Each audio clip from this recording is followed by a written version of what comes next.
Manfaat masturbasi dan bahaya pornografi. Hari ini kita akan membahas secara tuntas hal tersebut. Sehingga di akhir video kalian bisa menentukan kira-kira apakah mau melakukan masturbasi dan menonton pornografi atau sudah berhenti sama sekali. Saya Dr. Jeffrey Albarit Ribowo, spesialis andrologi, ahli reproduksi pria pertama di Banjarmasin, Kalimantan Selatan. Sebagai seorang dokter spesialis andrologi, salah satu pekerjaan saya itu adalah menangani kasus-kasus permasalahan seksual. Salah satunya adalah kecanduan masturbasi dan menonton pornografi. Saya cukup sering ya menemui ada pria-pria dengan kondisi ini dan biasanya saya akan menentukan kira-kira bagaimana jalan tengah yang terbaik bagi pria tersebut. Oleh karena itu, kita akan membahasnya secara tuntas. Masturbasi adalah sebuah kegiatan untuk mencapai kepuasan seksual yang dilakukan seorang diri. Secara data penelitian sendiri di luar negeri ditemukan kalau baik pria maupun wanita itu sama-sama suka melakukan masturbasi. Hanya saja jumlahnya di pria lebih banyak. Kalau data menyebutkan pria itu 4 dari 5 orang pria melakukan masturbasi. Sementara di wanita jumlahnya lebih sedikit, yaitu adalah 3 dari 5 orang wanita. Pertanyaannya sekarang adalah apakah melakukan masturbasi dan menonton pornografi ini dapat menimbulkan bahaya bagi kesehatan tubuh kita? Ini merupakan salah satu pertanyaan yang cukup sering saya temui ketika pasien-pasien datang berkonsultasi. Karena mereka banyak yang khawatir kalau keseringan masturbasi dan menonton pornografi ini dapat menimbulkan bahaya di kesehatannya. Pada prinsipnya, segala sesuatu yang berlebihan di tubuh kita itu tidak baik bagi kesehatan. Termasuk salah satunya adalah melakukan masturbasi dan menonton pornografi. Karena kalau kecanduan, hal ini dapat menimbulkan masalah. Di luar negeri ada sebuah istilah yang namanya itu adalah PMO. Kepanjangannya adalah Porn, Masturbation, and Orgasm, yang artinya seseorang akan menyaksikan film pornografi, kemudian melakukan masturbasi, dan terakhir tercapainya orgasme. Dimana kalau pada pria, tanda orgasmenya sangat jelas, yaitu adalah terjadinya ejakulasi. Banyak gerakan-gerakan yang menentang aktivitas PMO ini karena dianggap berbahaya. Sebut saja gerakan seperti NoFap atau mungkin No Nut November, dimana keduanya bertujuan agar seorang pria dapat mengurangi atau bahkan berhenti total melakukan PMO ini. Sebetulnya, tindakan masturbasi itu tidak akan menimbulkan bahaya yang serius di tubuh kita dan relatif aman dilakukan. Problemnya muncul ketika kita menyaksikan film pornografi. Karena sudah pasti ya, ketika kita melakukan masturbasi, kita akan menggunakan film pornografi sebagai bahan fantasi. Kenapa masturbasi ini sebetulnya aman dilakukan dan pornografi ini akan berbahaya? Kita akan mengupasnya satu demi satu. Pertama, kita akan membahas terlebih dahulu apa manfaat dari melakukan masturbasi. Masturbasi adalah sebuah outlet atau penyaluran gairah seksual yang aman untuk kita lakukan. Karena tidak bisa munafik ya, kita sebagai seorang pria yang sudah menginjakkan usia dewasa lewat dari usia pubertas, karena ada pengaruh hormon testosteron yang tinggi di tubuh kita, maka akan timbul gairah dan hasrat seksual. Tentu kita ingin menyalurkannya. Salah satu media penyaluran yang aman itu adalah dengan melakukan masturbasi. Karena sudah pasti ya, kalau misalnya nih usia kita masih terlalu muda, baru selesai pubertas, tentu tidak dianjurkan untuk menikah sedini mungkin sebagai media penyaluran gairah seksual. Karena kalau kita menikah terlalu dini di saat usia kita belum siap, finansial kita belum mapan, maka hal ini juga kurang baik bagi kehidupan diri kita. Bagi beberapa orang, mereka tidak mengalami kesulitan untuk mengontrol gairah seksualnya meskipun memiliki hormon yang tinggi. Tetapi ada pula loh yang mereka itu kesulitan untuk mengontrol gairah dan hasrat seksual. Tentu kalau gairah dan hasratnya itu sudah terlalu tinggi dan tidak dapat terbendung lagi, salah satu rekomendasi yang dapat dilakukan itu adalah dengan melakukan masturbasi dibandingkan kalau misalnya kita melakukan seks bebas secara langsung.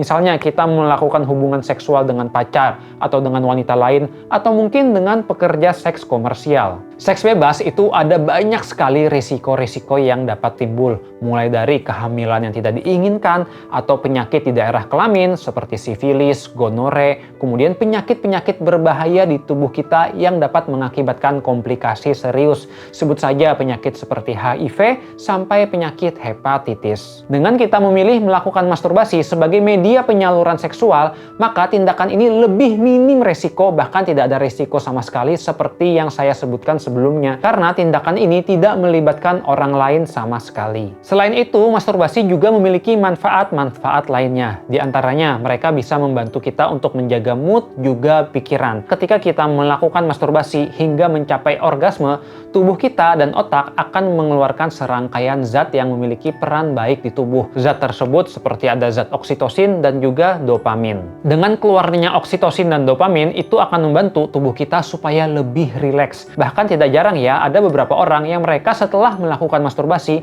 barulah mereka bisa merasakan tidur yang nyenyak, dikarenakan ada pengeluaran zat dan juga hormon tadi yang membuat tubuhnya lebih nyaman. Masturbasi juga dapat memberikan manfaat positif lainnya. Di antaranya, kita bisa mengenali tubuh kita sendiri lebih dalam.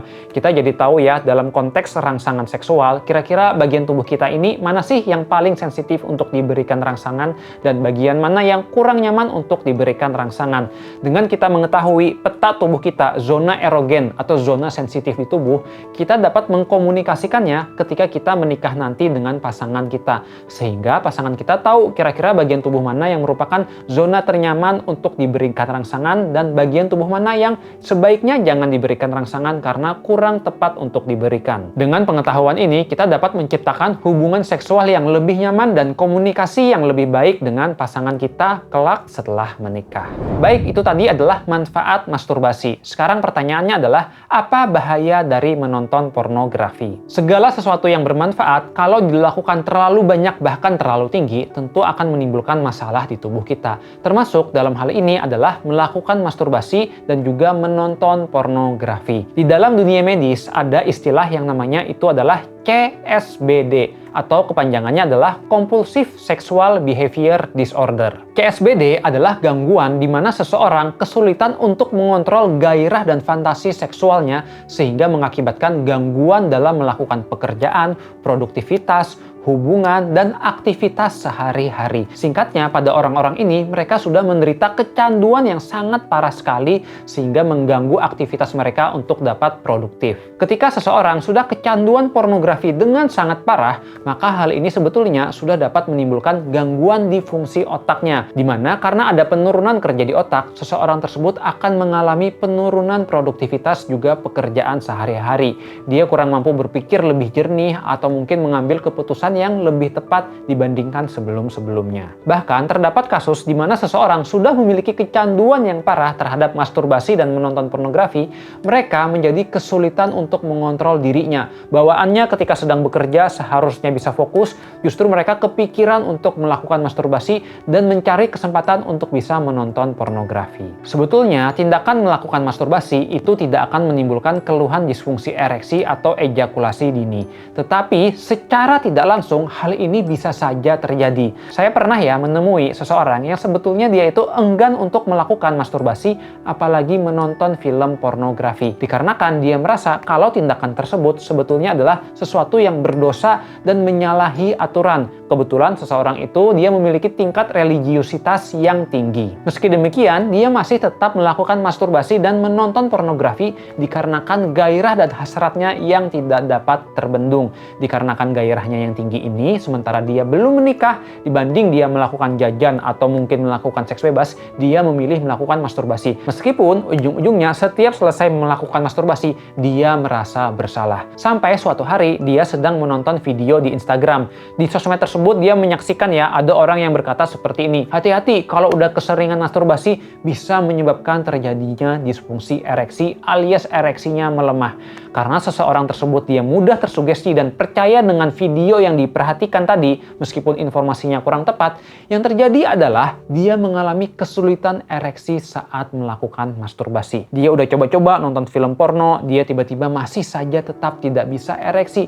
Bahkan dia merasa bersalah dan menganggap kalau ini jangan-jangan adalah sebuah kutukan karena mungkin dosanya udah terlalu banyak, akibatnya dia tidak bisa ereksi. Akibat dari rasa bersalah setiap melakukan masturbasi yang ia rasakan dan dari video yang ia saksikan kalau masturbasi itu bisa menyebabkan disfungsi fungsi ereksi. Alhasil, hal ini semakin menekan fungsi seksualnya. Dia mengalami kesulitan untuk mencapai ereksi saat melakukan masturbasi. Semakin ia berusaha keras untuk bisa ereksi, yang terjadi penisnya semakin sulit untuk mencapai kekerasan yang optimal. Lambat laun, akhirnya dia mengalami fase di mana penisnya tidak mampu ereksi karena ia merasa stres dan juga depresi yang mendalam. Sampai akhirnya ia menjalani pengobatan untuk mencari tahu kira-kira faktor apa sih yang menyebabkan gangguan pada ereksi di tubuhnya.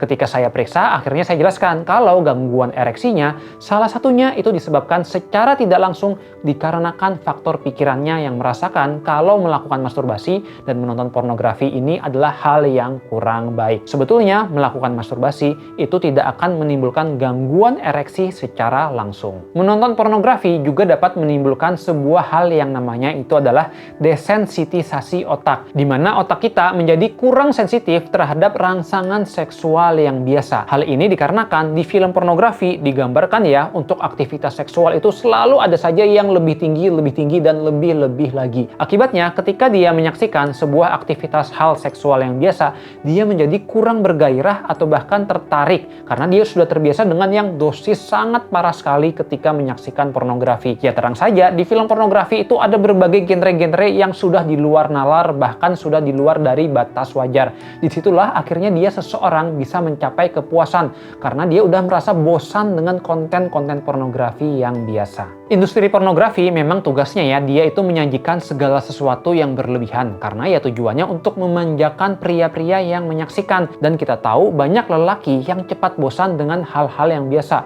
karena ada sesuatu yang baru, bahkan berlebihan inilah akhirnya menyebabkan industri pornografi ini menyajikan sesuatu yang kurang sehat bagi otak kita. Tentunya akibat seseorang sudah memiliki ekspektasi yang terlalu tinggi bahkan di luar nalar terhadap aktivitas seksual, bukan tidak mungkin hal ini dapat menimbulkan keluhan di tubuhnya, yaitu adalah mereka menjadi sulit terangsang. Bahkan ketika seseorang tersebut menikah, dia akan kesulitan untuk terangsang dengan pasangannya karena dia merasa kalau pasangannya ini tidak sesempurna di film pornografi. Di pornografi digambarkan wanitanya itu sangat sempurna, sementara pasangannya dianggap biasa atau mungkin tidak mau melakukan hal-hal yang seperti ia saksikan di film pornografi. Perlu kita ingat dan garis bawahi ya, kalau dunia hiburan dan dunia nyata sebetulnya adalah dua hal yang berbeda. Apa yang kita saksikan di industri pornografi bukanlah sesuatu yang normal dan bisa dijadikan sebuah kenyataan di dunia nyata, karena hal ini bisa menimbulkan ketidaknyamanan dengan pasangan kita. Itu tadi adalah manfaat masturbasi dan bahaya pornografi. Sekarang titik tengahnya, bagaimana sih cara aman untuk bisa melakukan masturbasi? Dari pembahasan sebelumnya sudah sangat jelas ya kalau kegiatan masturbasi dan menonton pornografi itu seperti pedang bermata dua. Dia dapat melukai diri kita sendiri kalau dilakukan dengan tidak bijak.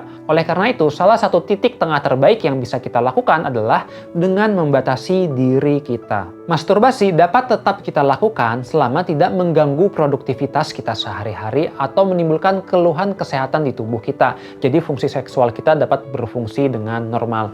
Dan juga ketika kita menonton pornografi, diperlukan kedewasaan juga kebijaksanaan dalam menyaksikannya. Perlu kita ingat kalau pornografi itu adalah sebuah industri hiburan yang sudah pasti menyajikan sesuatu yang terlalu berlebihan. Kita harus paham dan membedakan kalau industri pornografi dan dunia nyata merupakan dua hal yang berbeda jauh. Kita tidak boleh memiliki ekspektasi yang tinggi di dunia nyata karena menyaksikan di film pornografi mereka melakukan hal-hal yang sudah sangat berlebihan. Apabila kita sudah merasakan ya kalau masturbasi dan menonton pornografi ini justru menimbulkan keluhan di tubuh kita. Kita menjadi stres, merasa bersalah, kemudian juga kita merasa kalau produktivitas terganggu. Kita menjadi selalu terpikiran dengan hal-hal pornografi padahal sedang bekerja. Maka ini sudah sebuah tanda kalau kita itu kecanduan yang parah dan sangat penting untuk menguranginya. Cobalah untuk turunkan secara perlahan frekuensi kita melakukan masturbasi dan menonton pornografi. Karena kalau berlebihan seperti ini sudah pasti timbul masalah di tubuh kita, juga mengganggu aktivitas sehari-hari. Sebetulnya ya, untuk frekuensi melakukan masturbasi dan menonton pornografi, berapa sih yang dikatakan tidak normal? Tidak ada patokan resminya. Pada beberapa orang ada yang kalau dia merasa setiap hari itu terlalu berlebihan, maka ini sudah tidak sehat juga. Tapi ada pula yang dia merasakan kalau udah 3 kali seminggu juga udah terlalu berlebihan dan mengganggu produktivitas, maka ini juga sudah sama tidak sehat. Jadi tiap orang memiliki dosis normalnya masing-masing. Kita harus kenali tubuh kita, kira-kira berapa yang cukup secukupnya dan jangan melampaui hal tersebut. Kalau sudah terlalu berlebihan, maka ini dapat mengganggu tubuh kita. Kita coba turunkan supaya menemukan titik tengah ternyaman di tubuh kita. Pada dasarnya, apakah kita mau melakukan pilihan tetap masturbasi dan menonton pornografi ataupun tidak, itu merupakan hak kita masing-masing. Tidak ada satu pilihan yang lebih baik dibandingkan pilihan lainnya. Kalaupun kita memilih untuk tidak melakukan masturbasi dan menonton pornografi hingga kita menikah, maka hal tersebut sebetulnya relatif aman dilakukan. Tidak ada ya seseorang yang tidak pernah melakukan masturbasi akan timbul keluhan di tubuhnya. Karena pada prinsipnya, tubuh kita juga masih akan mengeluarkan sperma dengan sendirinya. Jadi, tidak ada keharusan bagi seorang pria untuk melakukan masturbasi. Kalau kita kurang nyaman, maka jangan lakukan itu. Namun, kalau kita memilih untuk tetap melakukan masturbasi, maka ingat-ingatlah untuk melakukannya dengan bijak juga penuh kedewasaan. Baik, itu tadi adalah pembahasan mengenai manfaat masturbasi dan bahaya pornografi. Kalau kalian sendiri, kira-kira lebih pilih yang mana? Apakah tetap melakukan masturbasi atau tidak? Coba deh share di komentar beserta alasannya kenapa ya kalian pilih itu. Jangan lupa pula ya, saksikan saya pernah membuat video bagaimana sih cara untuk mengurangi kecanduan pornografi dan melakukan masturbasi. Kalian bisa menyaksikan dengan mengklik link di video berikut ini.